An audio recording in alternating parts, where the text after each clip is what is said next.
So మొదటిది ఆత్మీయత ఉండాలి, రెండవది ఆప్యాయత ఉండాలి, మూడవది అందం ఉండాలి, నాలుగవది ఆరోగ్యంగా కూడా ఉండాలి. మనం ఎలాగుండాలి? ఆరోగ్యంగా ఉండాలి అని అంటే ఏం చేయాలన్నా అంటారా మీరు? ఇంటి భోజనం వండుకొని తినాలి. ఆరోగ్యంగా ఉండాలంటే ఇంట్లో చేసుకునే ఆహారం ఉత్తమమైనది. ఆనతలకి బజార్కి వెళ్ళి హోటల్ నుంచి తెచ్చుకుంటుంటే పిల్లలకు కూడా తల్లి యొక్క గొప్పతనం తెలియదండి. తల్లి అప్పుడప్పుడు కనీసం వారంలో పిల్లలు నెలలో ఒకసారి సెకండ్ సాటర్డే ఇంటికాడ ఉంటారు, లేదన్నా ఏదైనా హాలిడేస్ వచ్చి ఇంటికాడ ఉంటారు. ఆ రోజు నీ చేతి వంట రుచి ఎరిగి వాళ్ళు తల్లులైతారు, వాళ్ళు పెళ్ళిళ్ళయి వాళ్ళ తల్లులైనా కూడా మా అమ్మ వంట సూపర్గా చేసేదండి, మా అమ్మ దగ్గర నేను నేర్చుకున్నాను ఈ వంట అని చెప్పగలగాలి. దానికి భోజనం ఎక్కడ వండుకోవాలి? ఇంట్లో వండుకోవాలి. నీకు ఆర్థికంగా బాగుంటే నెలలో ఒక రోజు ఎప్పుడన్నట్టు బయటికి వెళ్ళి భోంచేది వేరే విషయం. కానీ ప్రతిదానికి ఈమెకు మూడు బాగలేదనుకోండి, అయ్యగారు హోటల్ నుంచి మోస్తుంటాడు, క్యారీ తిరుగుతాడు. ఈయన డ్యూటీ ఇదే. ఈయన డ్యూటీ ఏంటంటే మోయడమే పాపం. అమ్మగారు, ఏ అమ్మగారు? ఇంటి ఓనర్ అమ్మగారు చట్నీ కూడా ఉడసదా, అప్పుడు చట్నీ కూడా తీయదు బయటికి, అన్నీ ఆయనే తీసి పెట్టాలి, తినాలి. పో, ఆరోగ్యాలు పాడైపోతాయి ప్రియులారా. ఎందుకు పిల్లలు ఇప్పుడు పోరంకోడు మాదిరి ఇంత తయారైపోతున్నారు? బయట తినేటటువంటి తిండి, నూడిల్స్ అని రకరకాల ఫాస్ట్ ఫుడ్ సెంటర్లు. భార్యాభర్తలు ఆత్మీయంగా ఉండాలి, ఆప్యాయంగా ఉండాలి, అందంగా ఉండాలి. నాలుగోది ఆరోగ్యంగా ఉండాలి. ఐదోది ఇంకా చెప్పలేదని అంటారా? ఆదర్శంగా ఉండాలి ప్రియులారా. భార్యాభర్తలంటే వాళ్ళ మాదిరి ఉండాలిరా. చూడు చూడు, చిలక గోరింగల మాదిరి ఎంత సంతోషంగా ఉంటారో వాళ్ళు. భార్యాభర్తలు నాకు గొడవలు వస్తాయండోయ్. రాని దాంపత్య జీవితం ఈ భూప్రపంచంలో ఎవరు లేరు నాకు తెలిసి. కానీ ఆదర్శంగా ఉండాలి. బైబిల్లో ఒక ఆదర్శమైన జంట ఉంది, చాలామంది ఉన్నారు, నూతన నిబంధనలో ఉన్నారు వాళ్ళు. ఎవరు? అకుల, ప్రిస్కిల్లా. భర్త ఆడున్నాడు, భార్య ఆడుంది, అంతే. ఇంకా గుర్తుపెట్టుకోండి ప్రియులారు, భర్త ఆడుంటే భార్య ఆడుండాలి, ఆదర్శంగా ఉండాలి. వాళ్ళ సంతోషం, వాళ్ళ ఐక్యత, వాళ్ళ ఆప్యాయత, వాళ్ళ పలకరింపు, వారు ఒకరితో ఒకరు కలిసి ఉన్న విధానం, ఇది చూసి పదుగురు కూడా ఏమనుకోవాలంటే అలాగ ఉండాలిరా భార్యాభర్తలంటే. అమ్మ బాబోయ్ వాళ్ళ మాదిరిద్దురోయ్ అని అనుకోకూడదు, ఆదర్శంగా ఉండాలి. అబ్రహాము, శారమ్మ ఎంత ఆదర్శంగా ఉన్నారు. ఎలాగున్నాయి వాళ్ళ పలకరింపులు చూడండి. భర్తను ఏమంటుంది శారా? ఏమంటుంది?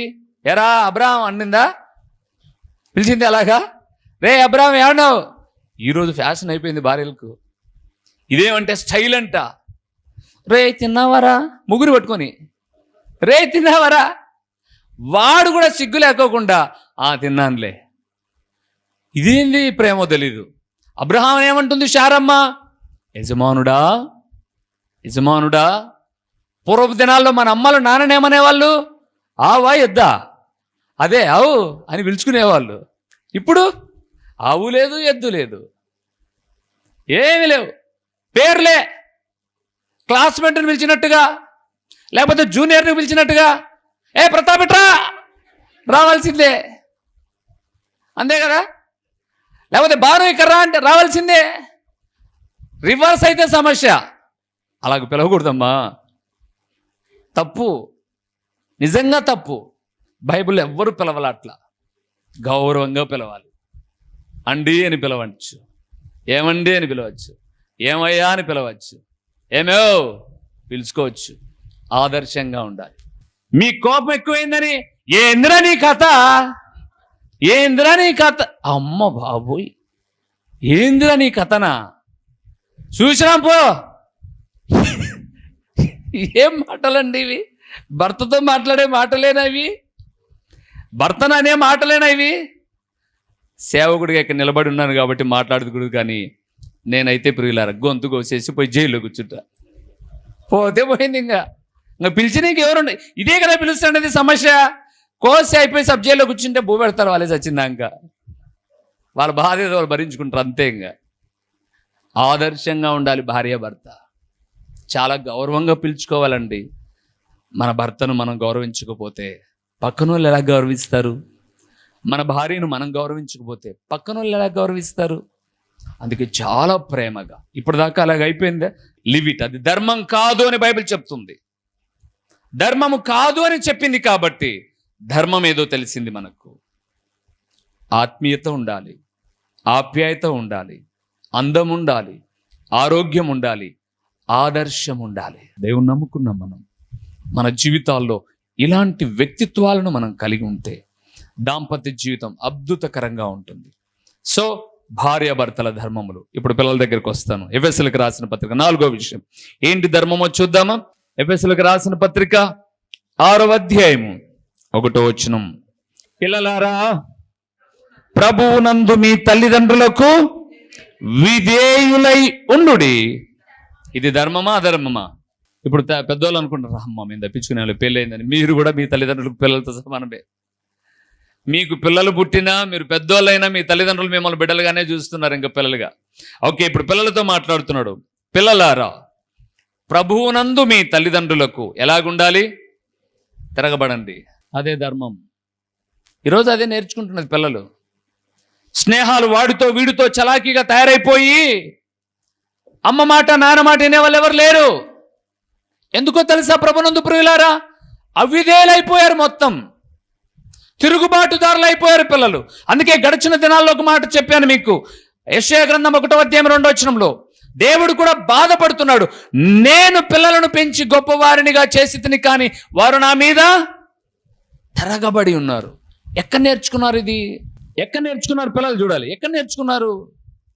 అమ్మ మీదకి తిరగబడ్డం, నాన్న మీదకి తిరగబడ్డం. ఈరోజు తిరగబడతావు, రేపు కలబడతావు, అంతే కదా? ఈరోజు తిరగబడతావు, ఇంకొంత రెక్కల పైకి వస్తే కలబడతావు. ఇందుక నిన్ను కనింది? వాళ్ళ ఆశలు, ఆలోచనలు, వారు కడుపు చేత పట్టుకొని తినక నీకు సమస్తాన్ని వెచ్చించి నిన్ను నువ్వు అనారోగ్య పాలైనప్పుడు వాళ్ళు తినక నీకు విసురుకుంటూ కూర్చున్నది నువ్వు తిరగబడితే చూడ్డానికా? ఈరోజు కొంచెం 10th క్లాస్ కూడా అవసరం లే ప్రియులారా. 10th క్లాస్ కూడా అవసరం లే. ఈరోజు పిల్లలు 5-6 తరగతులకు వచ్చేసరికి అమ్మ వాళ్ళతో బేరాలు పెట్టేశారు. నీకు పాల ప్యాకెట్ తావాలంటే నాకేమిస్తావు? నీకు పాలు దాపేటప్పుడు మీ అమ్మ కూడా ఈ మాట అడిగింటే బాగుండు. ఒరే గాడిది, నీకు పాలు దాపుతాను, నువ్వు నాకేం చేస్తావురా అని. అట్టడగలే. నువ్వు చీకి తాగుతూ ఉంటే ఆ తల్లికి రెమ్ములు నొప్పించినా కూడా నా బిడ్డ ఆరోగ్యంగా ఉండాలని నీ కొరకు తన ఒంట్లో ఉన్న రక్తాన్నంతా ఒడిసి పాలుగా ఇస్తే, ఈరోజు 10th, ఇంటర్మీడియట్, 8th, 7th వచ్చేసరికి అంటావా నువ్వు? ఈరోజు నువ్వు ఇట్టంటే రేపొద్దున నువ్వు కూడా తండ్రివి తల్లివి కావు. ఆ రోజు ఏంటి పరిస్థితి? తల్లిదండ్రులకు పిల్లలు ఏమై ఉండాలి? విధేయులై ఉండాలి. అది ధర్మం. మా అమ్మ కష్టపడేది నా కోసం, మా నాన్న కష్టపడేది నా కోసం, మరి వాళ్ళ కష్టాన్ని నేను గుర్తించుకోకుండా బ్రతకడం ఏంటి అని భయం ఉండాలండి. ఈరోజు పిల్లలకు ఉండడంలే. తల్లిదండ్రులు కూడా ఎంత ఇదైపోయారంటే వాని మీద గోము అంటారు చూడండి, అలాగా గోము చేసి అతిగారభం చేసి లాస్ట్కు పాడైపోయేంత రీతిగా తయారైపోతున్నారు. ప్రభునందు ప్రియులారా, పిల్లలారా, దేవుడు మాట్లాడుతున్నాడు. ధర్మం ఏంటో తెలుసా? మీ తల్లికి తండ్రికి మీరు లోబడుట ధర్మం. మీ అమ్మ మీ నాన్నకి మీరు లోబడకపోతే సమాజంలో మీరు ఎవరికి లోబడరు. ఇంకా అమ్మా నాన్నను గౌరవించినడు విద్యాలయంలో గురువును గౌరవించడు. గురువును గౌరవించిన వాడు ప్రయోజకుడు కాడు. ప్రయోజకుడు కాని వాడు లోకములో పాడైపోతాడు. మొదటి గురువు ఎవరు? ప్రతి బిడ్డకు తల్లే. ఆ తల్లి కన్నా ప్రథమ గురువుగా ఇంట్లో ఉన్నది ఎవరు? తండ్రే. అమ్మా నాయనకు లోబడాలి, వాళ్ళను గౌరవించాలి, మనం విధేయత చూపాలి. Obey your parents. తప్పకుండా మీరు విధేయత చూపాలి. తిరగబడుతున్నారా? మీ అమ్మోళ్ళు ఏమని లేకుండొచ్చు, కానీ రేపొద్దున మీకు వచ్చే వాళ్ళతో ఉంది సమస్య. అందుకే గుర్తుపెట్టుకోండి ప్రియులారా, ధర్మం ఏంటో చెప్పాడు. తల్లిదండ్రులు కూడా ఒక ధర్మం చెప్పాడు. అక్కడే మీరు చూశారో లేదో 4వ వచనంలో చూస్తారన్నమాట. తండ్రులారా, ఎఫెసీయులకు రాసిన పత్రిక 6వ అధ్యాయం 4వ వచనం, తండ్రులారా మీ పిల్లలకు కోపము రేపక ప్రభు యొక్క శిక్షలోను బోధలోను వారిని పెంచాలి. తల్లిదండ్రులు కూడా ఏం చేయాలి? లేస్తానే ప్రార్థన చేసుకుంటున్నారా? వీడు ప్రార్థనా పరంగా ఉన్నాడా? వీడు నా కోసం వస్తానడా ప్రార్థనకు? వాని కోసం వస్తానడా? రేపొద్దున నీ కోసమే వచ్చినోడైతే ఒక దినాన నీ కోసం ఇంకో రాడు, ప్రభుకు సాక్షిగా ఉండడు. దేవుడు మాట్లాడుతున్నాడు, అది తగదు ప్రియులారా. తల్లిదండ్రులు బ్రతికేది ఎందుకోసమో తెలుసా? పిల్లలు ఒక్కటి దేవుని కోసం బ్రతుకుతారు, రెండవది తాము జన్మనిచ్చిన పిల్లలైన మీకోసమే బ్రతుకుతారు. మీరు తిరగబడుతున్నా, అలుగుతున్నా, సనుగుతున్నా, గొనుగుతున్నా అలాగే ఎందుకు సర్దుకొని వెళ్ళిపోతున్నారో తెలుసా? మేము కూడా చేయి విడిచిపెడితే ఎక్కడ పాడైపోతారో వీళ్ళు. సరే, మరొక అవకాశం ఇద్దాం, మరొక అవకాశం ఇద్దాం, మరొక అవకాశం ఇద్దామని. అట్ ద సేమ్ టైం ఆత్మీయులైన దేవుని ప్రియబిడ్డలు కూడా దైవ సేవకులైన సేవకుడు సేవకురాలు ఎడల ఎలాగుండాలి? విధేయులై ఉండాలి. ఇది ధర్మమే. ఇప్పుడు ఎలాగ ట్రెండ్ తయారైపోయిందంటే, అన్నొద్దు, సరే అక్కొద్దు ప్రార్థన, అన్నుంటే చేయించుకో. ఎవరుంటే చేయించుకోవాలంట? పిల్లలకు తల్లిదండ్రులు నేర్పించింది. రే వద్దురే, ఆంటీ వద్దు, అంకుల్ అంటే ఏమది? మొన్న ఎవరికో బాగలేదు, వచ్చారు ప్రార్థన చేయమని. నేను ఆదివారం పూట ప్రార్థనకు పోయేసి వచ్చేసరికి 11-12 అవుతుంది. మళ్ళీ ఇంటికి వచ్చి ప్రార్థన చేసుకునేసరికి మరికొంత సమయం అవుతుంది. సోమవారం పూట ఉదయకాలం ప్రార్థనకు రాను, కొద్దిసేపు పడుకుంటాను, అలాగే బాగా అలసిపోయి. ఎందుకంటే నేను ఉదయం వాక్యం చెప్తాను, ఇక్కడ నుంచి ప్రొద్దుటూరుకు డ్రైవింగ్ వెళ్తాను, అక్కడ వాక్యం చెప్తాను, అక్కడ నుంచి మళ్ళీ డ్రైవింగ్ చేసుకుని బాగా అలసిపోతాను. పడుకున్నాను. ఎవరికో బాగలేదని వస్తే పరిమళ ప్రార్థన చేసింది, దేవా ఈ బిడ్డకు స్వస్థతనివ్వు. నేను వింటున్నాను లోపల, ఆమెనని నేను కూడా ఏకీభవించాను. లేసేంత బడలేక లేదు. 8:30-9కి వచ్చి పాపా నీతో చేయించుకుంటుందంట ప్రార్థన అనేది. నేను అన్నాను, నాతో చేయించుకుంటే అర్థం నాతో చేయించుకుంటే అంటే ముందు చేయించుకునే ప్రార్థన, ఆ నోట్లు మోదీ మారవన్నాడంట, ఆ ప్రార్థన మారదని నేను చేయాలంట. ఇప్పుడు మళ్ళా నేను చేస్తాను, జ్వరము 100 నుంచి 103కు పోవాలని చేస్తాను. ఇష్టమేనా? మరి మర్యాదకు పోవాలి. తల్లి వేరు తండ్రి వేరు కాదు పిల్లలకు. ఆత్మీయులైన సంఘానికి సేవకుడు వేరు సేవకురాలు వేరు కాదు.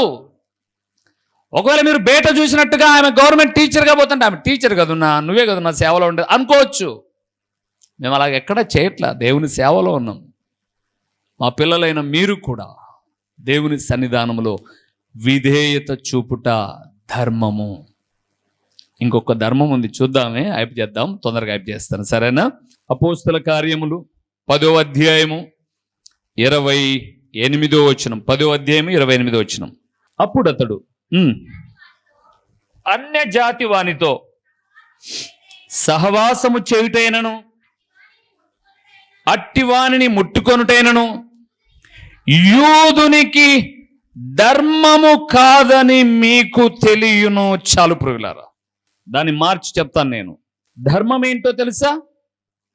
అన్య స్వభావాలు చేయకపోవడము ధర్మము. ఏ స్వభావాలు? అన్య స్వభావాలు. పేతురు అక్కడ మాట్లాడుతున్నాడు కొర్నేలుతో. వాస్తవంగా అన్యుని ముట్టుట ధర్మం కాదనుకున్నాను నేను. ఏ మనుషుడు నిషేధింపదగిన వాడు కాదు. అన్యుడు ముట్టకూడదు కాదు, అన్య స్వభావాలు ధర్మం కాదు, అన్యులతో సహవాసం కాదు, ఆ లక్షణాలు నేర్చుకొనుట ధర్మము కాదు. ఏంటి అన్య స్వభావాలు? చాలా ఉన్నాయి ప్రియులరా. ఉదాహరణకు పేతురు రాసిన మొదటి పత్రిక అన్య స్వభావాలు ఏంటో చెప్పి నేను ముగిచ్చేస్తాను. 4వ అధ్యాయము, పేతురు రాసిన మొదటి పత్రిక 4వ అధ్యాయము 3వ వచనాన్ని మనం చూద్దాం. 3వ వచనాన్ని చూద్దాం. మనము పోకిరీ చేష్టలు, దురాశలు, మద్యపానము, అల్లరితో కూడిన ఆటపాటలు, త్రాగుబోతుల విందులు, చేయదగని విగ్రహ పూజలు మొదలైన వాటి యందు నడుచుకొనుచు అన్య జనుల ఇష్టము నెరవేర్చుచుండుటకు గతించిన కాలమే ఎనఫ్. చాలు. ఇంకా ఏంటివి అన్య స్వభావాలు? పోకిరీ చేష్టలు. ఏ చేష్టలు ఇవి? పోకిరీ చేష్టలు. అవును ప్రియులారా, చాలామంది జీవితాల్లో దేవుని నమ్ముకున్నామని మందిరానికి పోతున్నారు, కానీ పోకిరీ చేష్టలు పోలా. ఒకడు పెంచితే గడ్డం ఈటికి పెంచింటాడు, అలా చేసేవని మాదిరి, లేదా ఈటికన్నా పెట్టింటాడు, ఈ రొంత పెట్టింటాడు. రొంత బ్లేడ్ తెగలేదా అని అడుగుతా నేనైతే. ఇంత దిగింది, రొంత దిగలేదా గాడిది? అది ఒకటి పోకిరీ చేష్టలు. ఇప్పుడు చూడండి, మన పుష్పరాజు ప్యాంటు కుట్టాడు నాకు, కిందన ఎక్కడ దాకా వచ్చి ఉంటుంది అంటే పాదం వరకు ఉంటుంది మంచిగా. వీడు ప్యాంటు కుట్టించుకోరా, కొనుక్కొచ్చుకోపోరా అని చెప్పేశానంటే పాదం దాకా ఉండదు, పిక్కల దాకా ఆటికి వచ్చింటుంది ప్యాంటు. ఇవి ఏ చేష్టలు ఇవి? చెప్పండి అమ్మా, ఏ చేష్టలు ఇవి సోదరులారా? కటింగ్ చేయించుకోపోరా అని 100 రూపాయలు ఇస్తే, ఇప్పుడు 100 రూపాయలు కటింగు, 100 రూపాయలు హెయిర్ కటింగ్ చేయించుకుంటే నీట్గా ఇలాగ చేసుకోవడానికి 100 రూపాయలు. వీడు ఒక 50 రూపాయలు ఎక్స్ట్రా ఇచ్చి మధ్యలో గొడుగు పెట్టుకొని వచ్చాడు. ఏ చేష్టలు ఇవి? గొడుగు ఎందుకురా నీకు? వానల కాలం కాదు కదా, ఇప్పుడు ఎండల కాలం కదా ఇది. ట్రిమ్మర్తో నున్న కొట్టేసుకో బాగుంటుంది అంటే ఇక్కడ గొడుగు ఉండాలా, లేకపోతే మధ్యలో బ్లేడ్ తోట నీట్గా కట్ చేసింటాడు. మేము హాస్టల్లో చదువుకున్నాం ఎప్పుడంటే 88 నుంచి 94 వరకు చదువుకున్నాం. గవర్నమెంట్ హాస్టల్ కాదు, క్రిస్టియన్ బోర్డింగ్ స్కూల్. అప్పట్లో మా వార్డన్లు ఎలాంటి వాళ్ళంటే దేవుని నమ్ముకున్న క్రైస్తవ పాఠశాల అన్నమాట అది.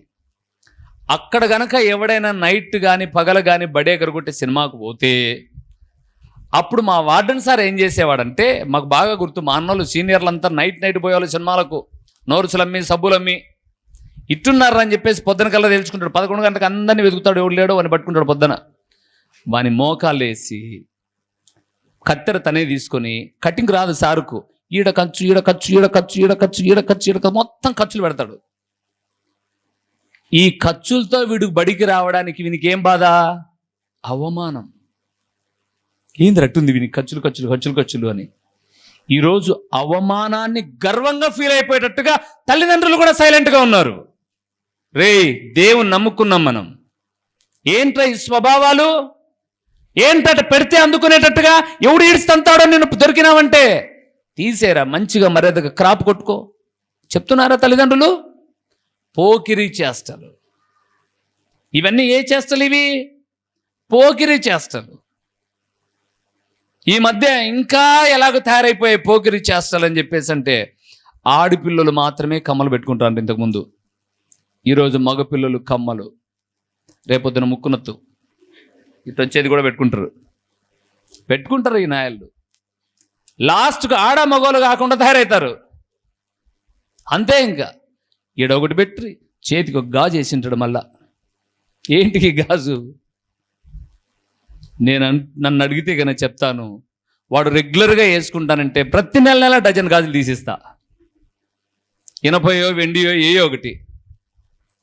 ఇవన్నీ అన్యుల స్వభావాలని బైబిల్ స్పష్టంగా మాట్లాడుతుంది ప్రియులారా. దేవుని నమ్మిన మనకి తగునా? టైట్ జీన్స్ వేసి అమ్మాయి టైట్ టీ షర్ట్ వేసి వేదిక మీద చర్చిలలో డ్యాన్స్ చేస్తా అంటే దేవుని పాటలకు అని చెప్పేసి కిందన కూర్చునే కుర్రోళ్ళు చూసేది దేన్ని? ఏ చేష్టలు నేర్పిస్తున్నారు సమాజానికి? పైపెచ్చు మా పాపను పాటలో పెట్టుకోలేదే అని కొట్టాడుతున్నారు తల్లిదండ్రులు. పోకిరీ చేష్టలు, తప్పు ప్రియులారా, ఇది దేవుడు మెచ్చేది కాదు. ఇంకేమన్నాడు అక్కడ? దురాశలు, తమది కానిది ఆశించడం. తమదైతే పర్లే, తమది కానిది ఆశించడం. మూడవది, ఈస్టర్ కాబట్టి తాగినాడు నా అమ్మాయి, లేకపోతే తాగను. ఏది? కుడితి, మద్యపానము. ప్రార్థనే, అవకాశం దొరికినప్పుడు ఏదో ఒకటి తాగు. మద్యపానం. తర్వాత అల్లరితో కూడిన ఆట పాటలు.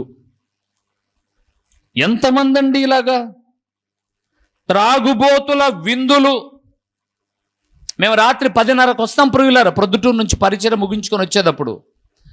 ఆ టైంలలో మోరీల కాడ, చేన్లల్లో, ఎందుకంటే దూరం నుంచి వస్తున్నప్పుడు లైట్ ఫోక్స్ పడుతూ ఉంటుంది. ఒక్కొక్క 5-5 మంది కుర్రోళ్ళు కూర్చో ఉంటారు అక్కడక్కడ. ఎందుకు? ఏవేవో మందులు తెచ్చుకొని తిని ఏ 11:30కో 12కో ఇంటికి పోయేవాళ్ళు. అక్కడ ఏదైనా ఒక పాము గరిచి వచ్చే తల్లిదండ్రుల శోకం, ఎదిగిన బిడ్డను పోయామని. త్రాగుబోతుల విందులు, చేయదగని విగ్రహ పూజలు. మేమెప్పుడు చేశామన్నా అంటారా? చెప్పమంటారా? బాధపడరు కదా. పెళ్ళి జరుగుతుండేది, పెళ్లి కూతురుకైతే పసిబిడ్డను తీసుకెళ్ళి పక్కన కూర్చోబెడితే తోడు పెళ్లి కొడుకని నలుగేస్తుంటే ఏమంటారండి దీన్ని? ఓ తల్లిగా తండ్రిగా నీ కూతురుకు ఆ వయసులో పెళ్లి చేస్తావా నువ్వు? నీ కొడుకు ఆ వయసులో పెళ్లి చేస్తావా నువ్వు? హ్యాపీగా మా అమ్మి తోడు పెళ్లి కూతురు, మా వాడు తోడు పెళ్లి ఎవడు తోడు పెళ్లి కూతురు? ఆ వయసు ఏంటి? ఆ వయసులో పిల్లలకు నేర్పించే లక్షణాలేంటి? మాట్లాడే మాటలేంటి? ఆ వయసు నుంచే నువ్వు నూరిపోస్తున్నావు పాపపు ఆలోచనలు బిడ్డల మీద. ఈరోజు తోడు పెళ్లి కొడుకుగా కూర్చుంది, రేపొద్దున నన్ను లేపుకొని వెళ్ళిపోద్దు. విగ్రహ పూజలు కాదు ఇవి. నిజంగా దేవుడు మెచ్చే పూజలు అవి, దేవుడు మెచ్చే యోగ్యకరమైన స్తుతి కూడికలు అవి. నాకు తెలిసి ప్రభునందు ప్రియులారా, చాలా మంది పరిశుద్ధ వివాహము అంటున్నారే కానీ పరిశుద్ధత ఉండడలే అందులో. అంతా పరిశుభ్రతే. అందుకే ఆ సంసారాలు కూడా అంత మటుకే తగలాడింటాయి చూడండి. అటు నిలబడుకోలేరు, అటు పడలేరు. పడక నిలబడక బతుకుతూ ఉంటారు అంతే. తప్పు ప్రియులారా. అక్కడ చూడండి, పూర్తి చేస్తూ ఏమన్నాడు? మొదలైన వాటి యందు నడుచుకొనొచ్చు, అన్యజనుల ఇష్టము నెరవేర్చుచుండుటకు గతించిన కాలమే చాలు. ఇలాంటివి చేసింది పోయిన కాలమే చాలు. దేవుని నమ్మక ముందు చేసామవన్నీ. దేవుని నమ్మిన తర్వాత ఎలాగుండాలి? దేవుని ఎరిగిన బిడ్డగా ఉండాలి ప్రియులారా. దేవుని నామం మహిమార్థమై ఉండాలి. మందిరంలోనికి ప్రార్థనకు వస్తే, పరిశుద్ధ వివాహం అని పెళ్లి కుమారుడు లోపలికి వస్తుంటే వాని వెనకల ఒక ఆమె వెనకల టవాలు పట్టుకొని ఈ భుజం మీద ఒక చేయి పెట్టుకొని, పూర్వపు దినాల్లో ఎందుకు ఇప్పుడు కూడా పొలాల్లో గొర్రె ఇప్పేటప్పుడు మధ్యలో కన్నికి ఒకటి వచ్చా ఉంటుంది, వెనకబడితే గొర్రె ఒకటి పోతా ఉంటుంది, ముందు పక్క గుంటకు పోతా ఉంటుంది. దాని మీద ఒక ఆయన ఇత్తుకుంటా పోతా అంటాడు. ఇంకొకటి దాని కాడ నుంచి ఇంత తాడు తీసి ఆడ చిన్నదంత తువా కట్టు కట్టి దాంట్లో ఒక్కొక్క గింజ వేసుకుంటూ వస్తుంటాడు. ఏం గింజలు? కంది గింజలు. అట్లా ఈయన పరిశుద్ధ వివాహానికి మందిరానికి వస్తుంటే వెనకలో ఒక ఆమె చేయబట్టుకొని ఒక్కొక్క భీమ రాలుపుకుంటూ వస్తుంది. దారి పొడుగున ఏమన్నా ఒడ్ల గింజలు మొలుస్తాయా? ఇంకా మరి పరిశుద్ధత ఏముంది? ఎక్కడుంది? పెళ్లి కాకముందే, ఇంకా వివాహం కాకముందే అది కట్టాలంట. ఈడ అది కట్టకపోతే, అది కట్టిన వాళ్ళందరూ ఎంతమంది అండి ప్రెగ్నెంట్గా పెళ్ళైన తొలి దినాల్లోనే ఉండేది. ఇవన్నీ మొదలైన వాటిలో వస్తాయి ప్రియులారా. దేవుని బిడ్డలు అట్లాంటివి చేయకూడదు. దేవుని బిడ్డలు అట్లాంటివి చేయకూడదండి. సాంబార్లో వేసుకోమని పసుపు తయారు చేస్తే ముఖం అంతా పూసి చేతులు కాళ్ళకు రుద్ది బాత్రూమ్ లేకు దొబ్బి అది కడుక్కొని రాట. రుద్దడం ఎందుకు? కడుక్కొని రావడం ఎందుకు? రుద్దడం ఎందుకు? కడుక్కొని రావడం ఎందుకు? మర్యాద పోయి స్నానం చేసి రాపోరా, బైబిల్ చేతబట్టుకొని ప్రార్థన కుదమంటే ఎంత బాగుంటుంది.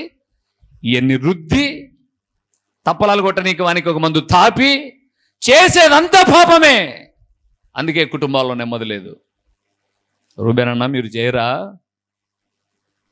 చేయరా? పోనీ మీ పెళ్ళికి ఏమైనా చేశారా? జరగవు ప్రియులారు. దేవుని నమ్మినప్పుడు వైరాగ్యంగా ప్రభు కొరకు వచ్చాను కాబట్టే ఈరోజు నా దేవుడు నన్ను ఇక్కడ నిలబెట్టాడు. అనేక చోట్ల నిలబెడుతున్నాడు. నా పిల్లల విషయంలో కూడా అది జరగనివ్వను. నేను చెప్పేదొకటి చేసేదొకటి ఉండకూడదు ప్రియులారా. ధర్మాలు 5 ఏంటంటివి? పక్షపాతము చూపకూడదు, మేలు చేయుట, భార్యాభర్తల ధర్మములు, పిల్లలు తల్లిదండ్రులకు విధేయులై ఉండుట ధర్మము, అన్య స్వభావాలు చేయకపోవడమే ధర్మము. లేచి నిలబడదాం, ప్రార్థన చేద్దాం. దేవా, ఇట్టి విషయాలలో ఈ రోజు నుంచి గడిచిన కాలమే చాలు. నేను అలాగ చేయకుండా ఈ రోజు నుంచి జాగ్రత్తగా బ్రతకడానికి నీ సహాయాన్ని నాకు ఇవ్వు అని అడుగుదాం. నిజంగా మనస్ఫూర్తిగా అడిగేవారి ఎడల దేవుడు తప్పక మేలు చేసేవాడుగా ఉన్నాడు. ప్రార్థన చేసుకుందాం. ఓ ప్రేమ స్వరూపి, కరుణా సంపన్నుడా, మీ ఘనమైన నామమునకు స్తోత్రములు చెల్లిస్తూ ఉన్నాము నాయనా. ఏది ధర్మమో ఏది ధర్మము కాదో మీ లేఖనాలలో నుంచి కొన్ని విషయాలు మేము చూసాము. చూసిన ప్రతిదీ మా మనస్సుకు గుచ్చుతూ ఉంది. అరే, ఇది నా జీవితంలో, ఇది నా వ్యక్తిగత జీవితంలో జరిగింది ఎలాగా?